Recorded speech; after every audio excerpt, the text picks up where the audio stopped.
যে আইন শৃঙ্খলা বাহিনীদের আসল কি কাজ সেই কাজটা তাদেরকে একটু বুঝিয়ে দিবেন।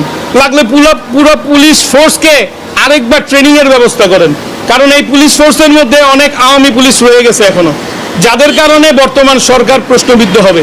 সুতরাং তাদেরকে আবার একটা পুনরায় ট্রেনিং এর ব্যবস্থা করেন।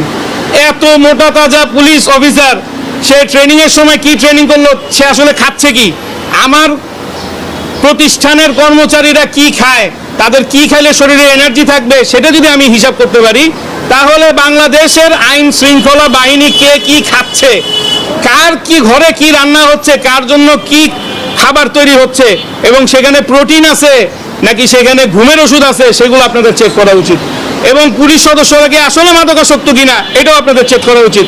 সুস্থ মস্তিষ্কের মানুষ, গরিব মানুষ কেনাকাটা করতেছে ঈদের আনন্দ করার উদ্দেশ্যে, সুস্থ মস্তিষ্কের মানুষ এই প্রতিষ্ঠান বন্ধ করতে পারে না।